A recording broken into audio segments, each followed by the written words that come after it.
we'll save that one for later. Okay, but I met you on a soccer field somewhere when you were playing for Cisco. Yes. And actually, I used to do training with you. Yes, you did, actually. For who were you coaching? U19? Yeah, U19. I think it was a 79 age group, actually. 79s? Yeah. And I was a 75. Maybe it was 80. 80. I remember there was a tall blonde kid on that team. What? Jeremy Youngquist, yeah. Yeah. Whatever happened to him? He's an exterminator these days, I hear. Oh. He owns a little exterminating company out in North Phoenix. Nice. I have nothing to exterminate yet. Other than children. I gotta get rid of 2 more on my house. I think one's coming back though. So I'll have 3 and then I'll have to get rid of 3. But Kenny, tell us a little bit about yourself and how you've been involved in youth soccer in Arizona. So I got involved, I think, around 1988 with youth soccer in Arizona. Actually, it started with Deer Valley. It was Deer Valley Soccer Club. Moved over to Cisco. I was one of the Arizona national teams under Frank Martin's team, which was the Flames at the time. Oh, Cisco Flames. I remember them. Yeah. And so stayed in Cisco, I don't know, maybe 30 years, 28, 29 years. Were you there when they crumbled and are no longer existent? I was not there. I left a couple of years before that. Oh, so it's not your fault. Okay. No, yeah. All right. Someone else's fault. Yeah. I'll give it credit to the board that was there at that time. But yeah, it was unfortunate to see that club go down. They had a lot of good years, as you know. Yep. National championship or 2, a lot of regional championships. A ton of state championships. One point, I think the whole girls and boys side were all Cisco teams. Yeah. On girls too? Girls was quite a few. It was Mark Hughes era, Mike D'Amato. Those guys were doing really well on the girls side. Yeah, I remember Shamrocks used to have a good girls program, not so much on the boys. That's kind of, I left Shamrocks to Cisco. But that's right, they were the Shamrocks. Shamrocks, yeah. Shamrocks. That's a good name. I still have my Shamrock jersey. Yeah. I kept it, black and green.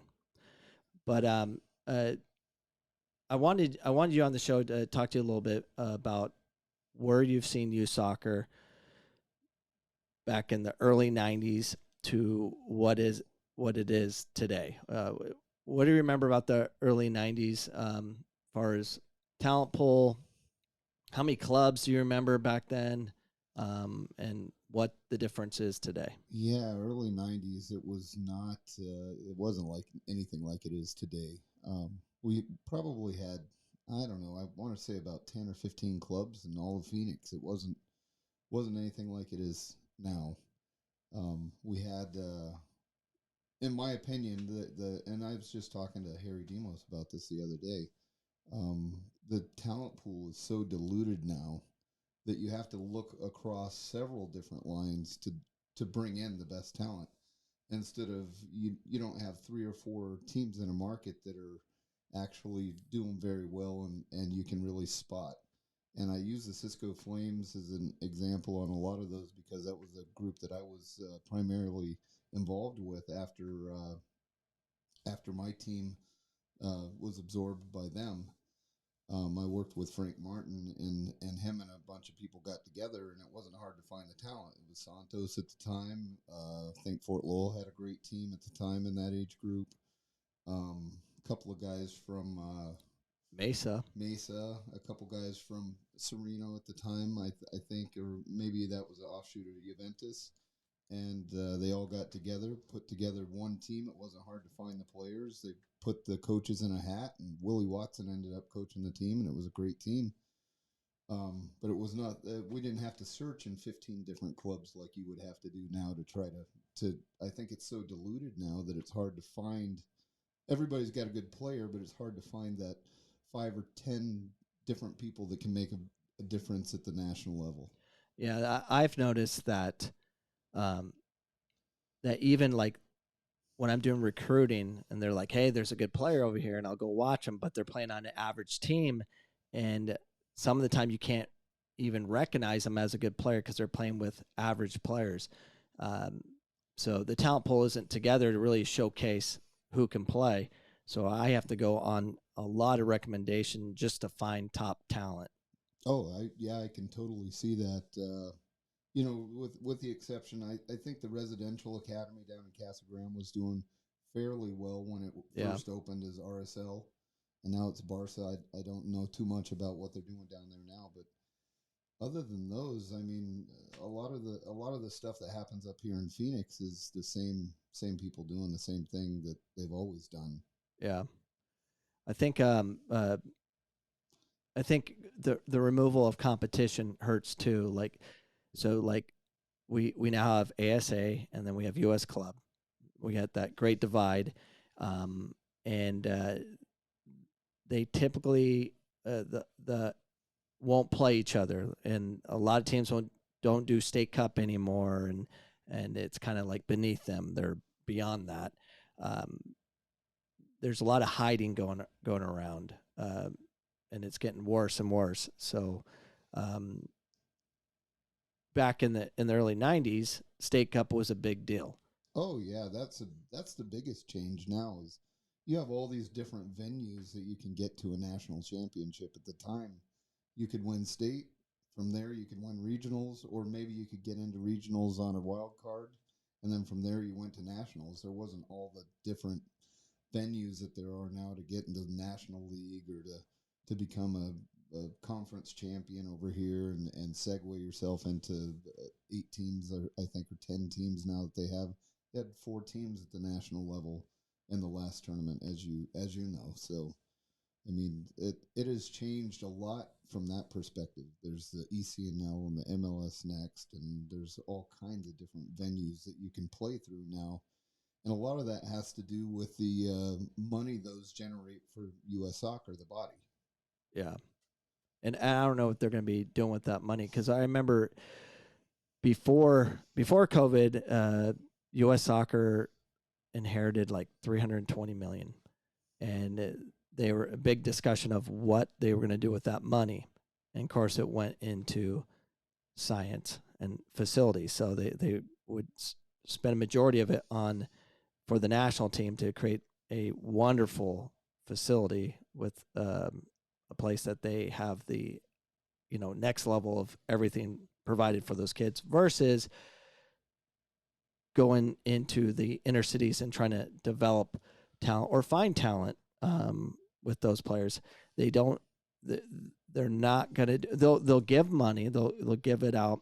They'll put fields in the inner city with their various field grants and stuff, but then no one's there to observe it. They just say, "Look what we did this for the inner city," and then they're like, "Here you go. Here's a field, and we'll see you later. We'll never go near this place again." But I don't know what the end game is for U.S. Soccer as far as like I think they're just content. Let's just make the World Cup, but never compete for a World Cup.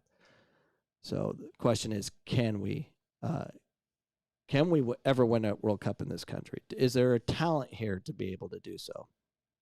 I think there's talent here, and I think most of our previous national team coaches, having been to a symposium or some kind of different venue where they have actually given a small talk, some of our major components of competition, and some of them will even tell you, how do I compete against a European team when their kids are playing 5 days a week and the kids in the normal club systems are playing 3 days a week over here. So, or they'll talk about coaching education or how tough it is to actually ferret out the top talent, because we don't, as a group, really have a good nose for.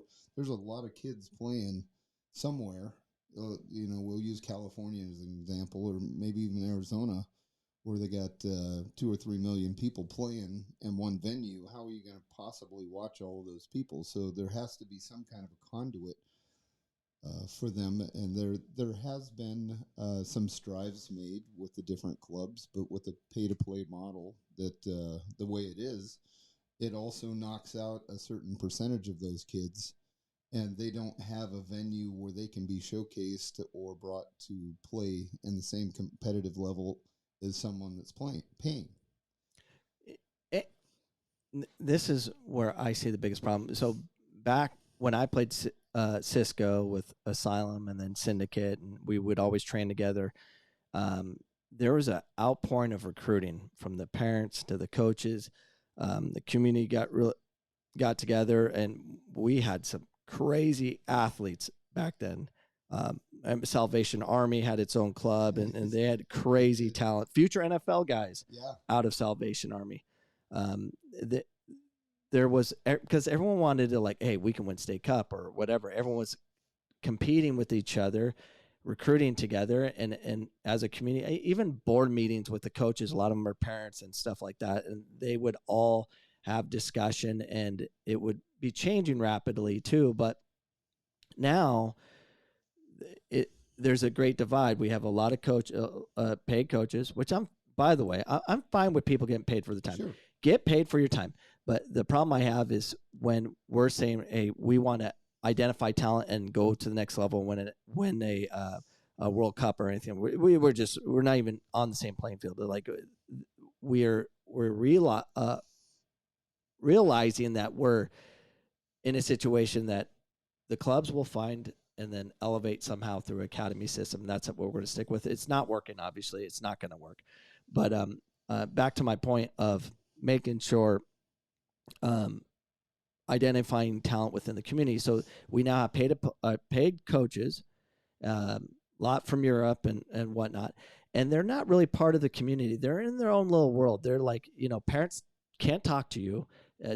You're just off to one side, and they just deal with what's available and who can pay and be part of their team or whatever it's going to work. But there's no like club identities like, hey, we want to win a, say, state title, to win a region, to win a national title. That's how, high school, it's a big deal. Kids, they care. They recruit there. Kids will go to high schools to try to win a state title because it's significant because there's only one. Sure. So what I'm getting at is that we're not recruiting the communities anymore. We're recruiting who can pay to make sure they can be part of this system of playing in a just for fun team. This is all rec to me. We're not. I don't know what we're competing for. Everyone's competing for, can I get a scholarship? Can I get this? And like, can I go play pro? The pathway to pro. There's no like pathway to win a state title. Pathway to win, that is gone. Like, I don't understand. Like I would like to survey these kids. How many championships have you won? Like, what are we winning anymore? Right. I don't get it. I can see that. And I never had a problem with the paid coaching idea. The problem with that though is coaches kind of become their own little business within the business of soccer, and whenever you have a client, well, we'll call them, that you pay the first dollar that you take, they become that's when input starts, whether you like it or not. That's when people can start to dictate the pathway that you take as a coach.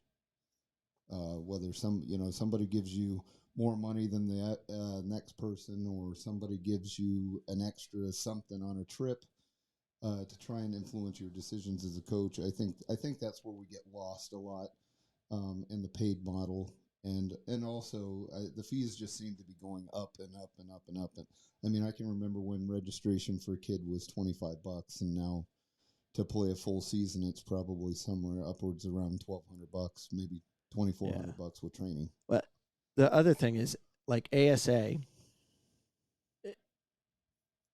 Arizona Youth Soccer used to be big in the 90s. It was big, and it had a drop in the 2000s, like, because it went more to competitive versus rec kind of focus.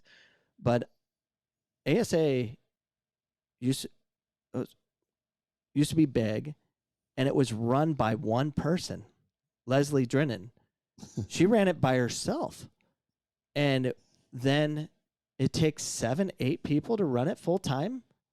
Yeah, That's a lot of money. that would be interesting to see what the numbers are now as opposed to what it was when she was in the office and had an office mate or assistant. Um, I was on the board when Leslie was in there as the vice president, and I can tell you she did a ton of work and was tirelessly, constantly doing something for somebody. But she seemed to be able to do it in the confines of 10 hours. So it'd be interesting to see what level of membership they have now, especially now that some of the clubs have went over to U.S. Club, as you were saying earlier. Which one do you do? And went to this MPL league and kind of left the state. It'd be interesting to see what their numbers are.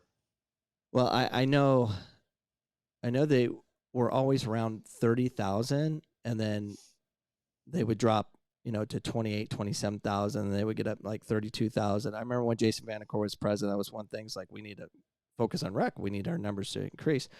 And now it's like, I know ASA has a lot of money built over time, but now all the vultures are coming in and saying, we need a scheduler. We need all these things. And I get, time, want to deal with this stuff, but Leslie was able to do it by herself for years with volunteers and some part-timers. But now it's just like people come in making six figures or pretty darn close and then leave. They get their money and leave. And it's like there's a CEO position of just take and go.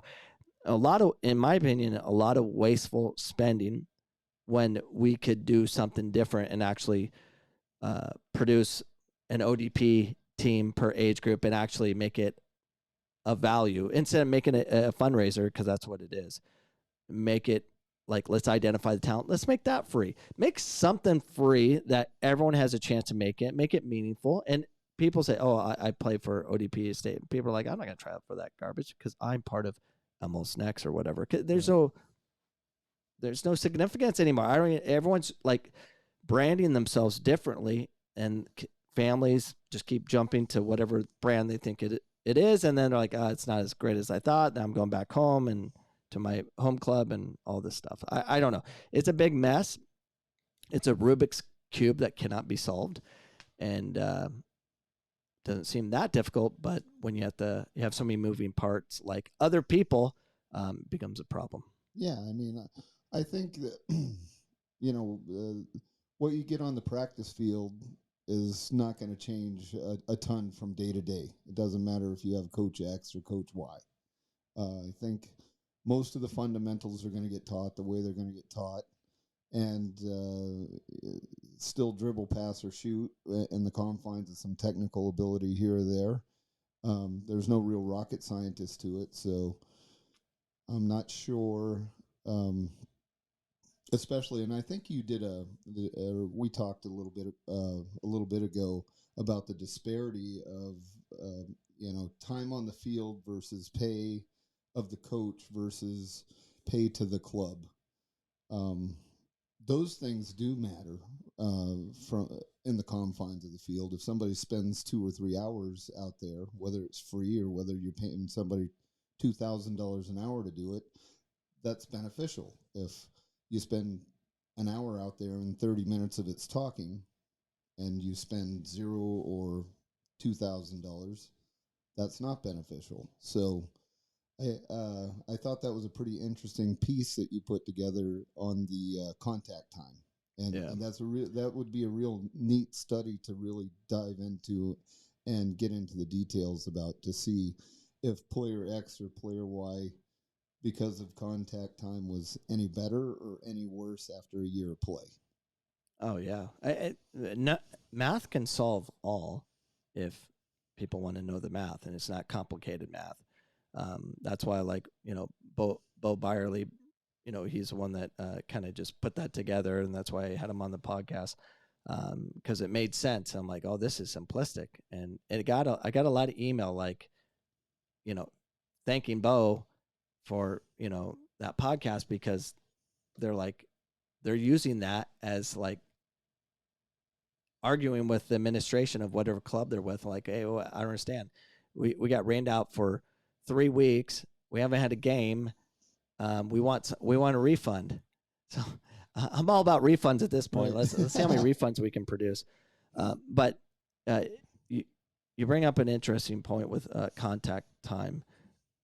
I'd like to take contact time and understand, like, in the MMA world, they talk about the new generation of fighters coming through.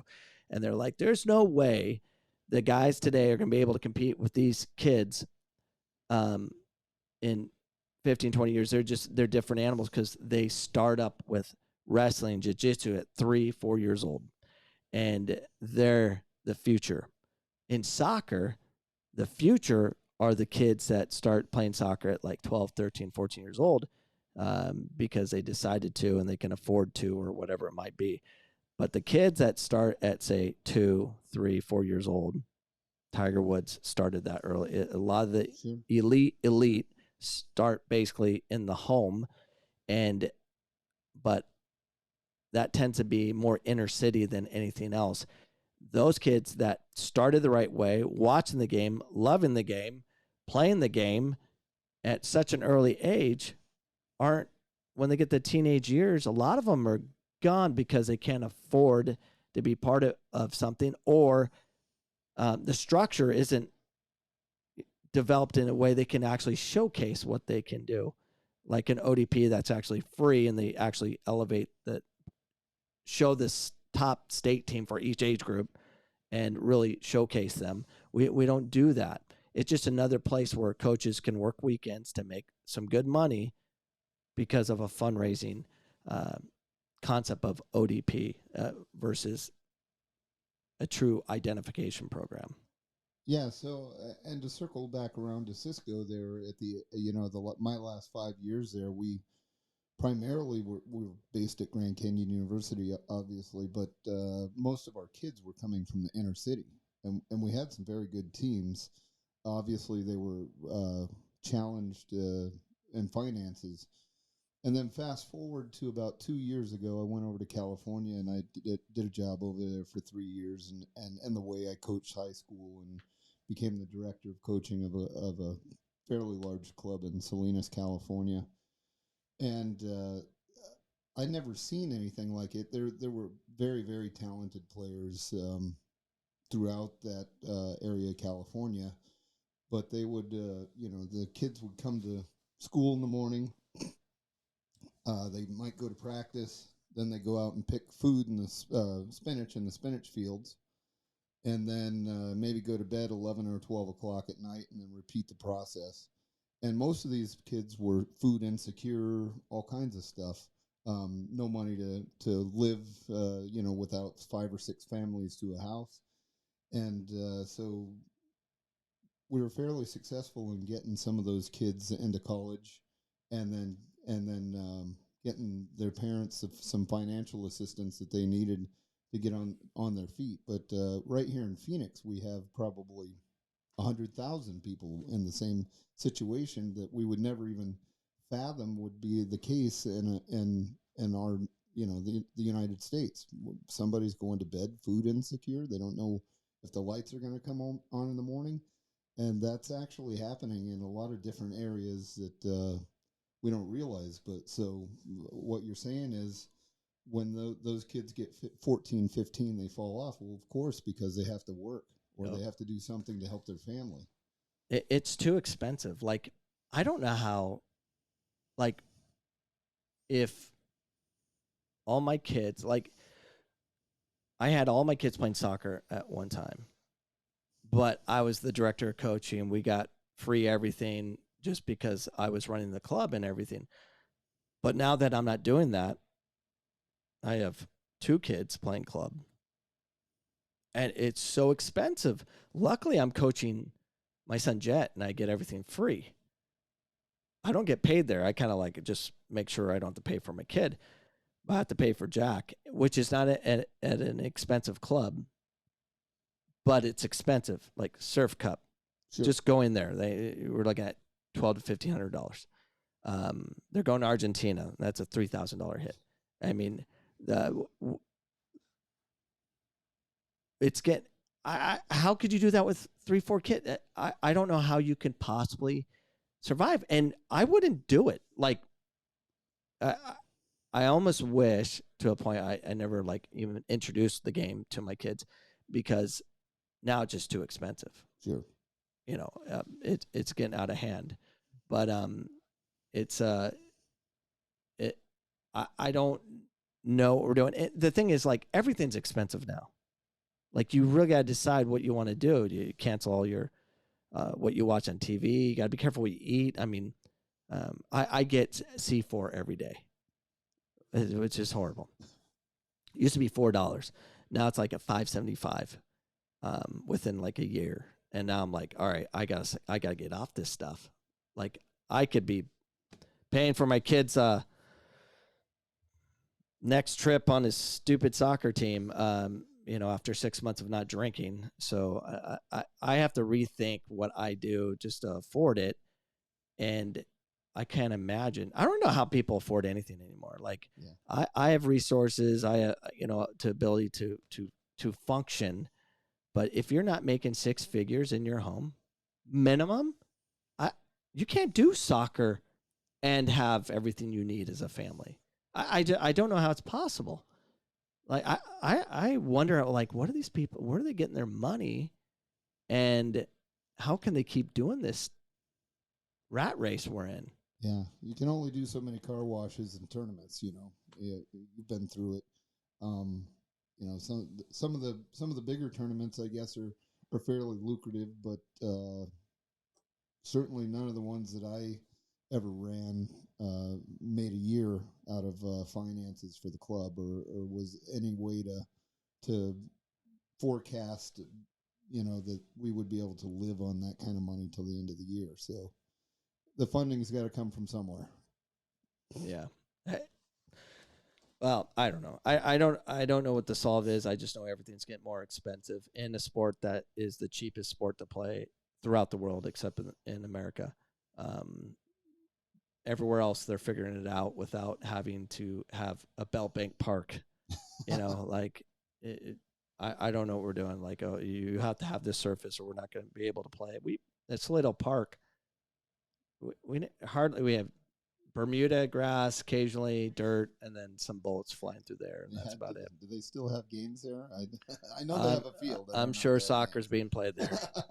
Yeah, soccer will always be played there by somebody, but yeah. So I don't know, but so what do you do? You're coaching at Greenway High School. I am. I've been there since 2007, other than when I left for the 3 or 4 years that I was over in California. Yeah.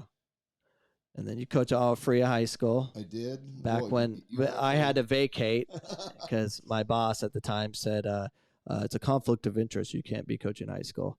And to find out that it wasn't the case, and he just wanted to mess with me, which he did a great job of. And we'll not talk about that anymore. But so the only high schools you coached was all Freya and Greenway? I started at Deer Valley. That was where I graduated from school, and coached there for a few years with Cass Savarino.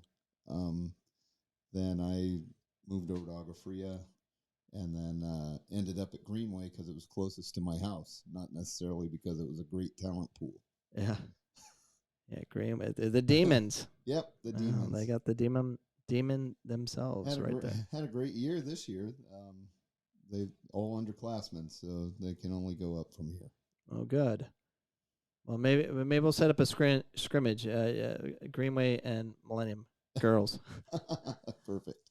But yeah. So what else are you doing within the soccer community? Are you coaching anywhere else? No. Well, yeah. Actually, I'm training a under 19 team up at CCV right now.